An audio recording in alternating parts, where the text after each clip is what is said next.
I really struggle to understand what Paul says on us being free from the law of Moses, and that God's law is now written on our heart, seemingly for us to work out for ourselves.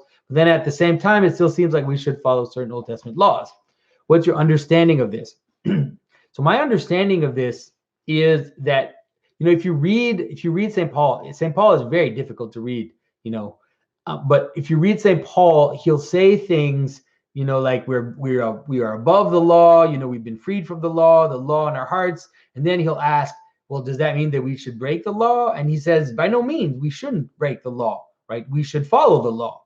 And so what is going on there? The idea is that as you enter into Christ, as you, let's say, it's the same as when St. Paul says, in Christ, there is neither Greek nor Jew, there's neither man nor woman, there's neither slave nor free, and you think, he's like, okay, I guess. But then Paul turns around and he says, slaves, obey your master. He says, women, submit to your husbands. He says, submit to one another, to your authority as to God himself. And so it's like, what's going on? And so the idea is that,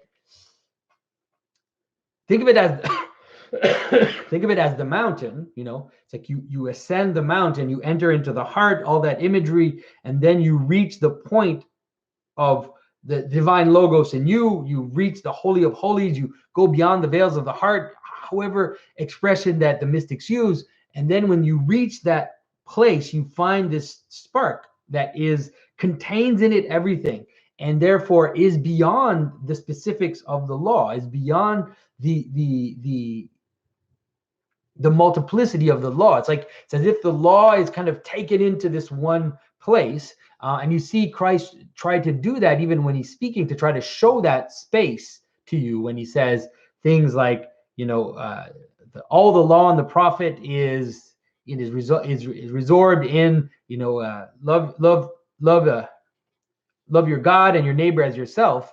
And so it's like he's trying to show you how all the law if you have love, then you have all the law. And so, but the problem is that when you go back down the mountain, it doesn't mean that the law doesn't reappear or that certain things don't reappear. I don't know if that makes sense. And so a good question, a good way to see it is this. It's like, if I'm in the heart and let's say I'm in Christ, then if I'm driving down the street and I see somebody who wants to cross, then I'll stop and I'll let them cross in front of me. And it's like, I'm doing it out of the love of Christ in me. But it still means that there might be a rule which says that if you come to a crosswalk and the person is in front of you, you have to stop to let them pass. So those two things are not contradictory. It's just that one is like this outer expression of what you should be able to find in your heart in terms of something which is beyond the multiplicity of just legal prescriptions. So that's how I see it. I hope that makes sense.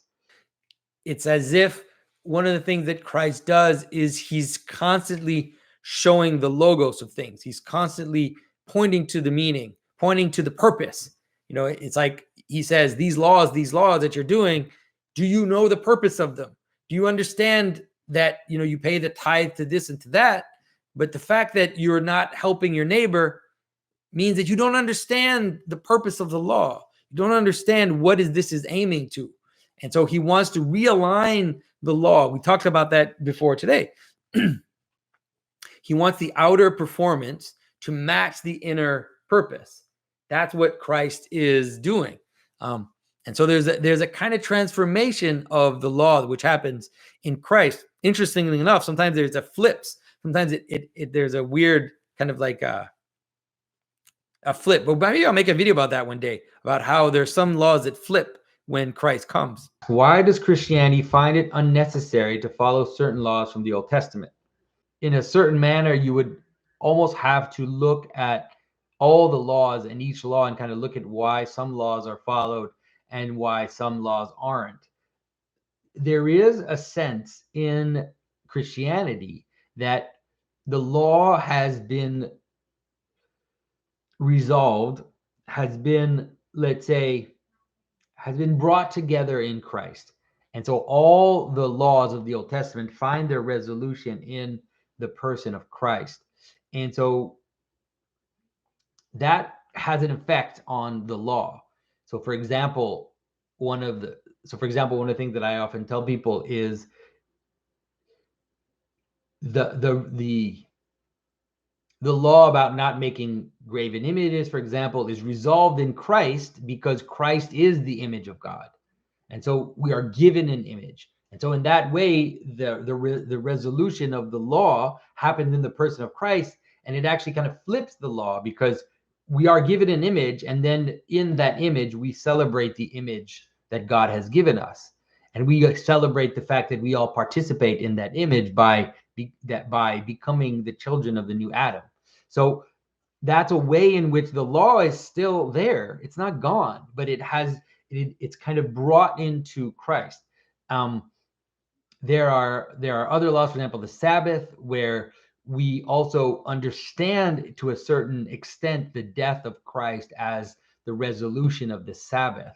And so we see, if you look at the Paschal, if you look at the Paschal hymns, you have this whole sense that the day that Christ is in the tomb is the true Sabbath, that it is the resolution of the Sabbath, for example, right? That it is the holy Sabbath. And as Christians, we are asked to live in the eighth day, in the bringing together of the end and the beginning, the day of the resurrection, right? The day after the cycle, but which is also the beginning of a new eternal cycle. And so it's not that the Sabbath isn't there anymore, it's that it has been brought into Christ. And so you see that in a lot of the different laws. Now, I'm not going to go into all the different laws. Some of the more technical laws, those that are more to do with kind of ritual purity and all these things, are also not followed as much because we are not Jews.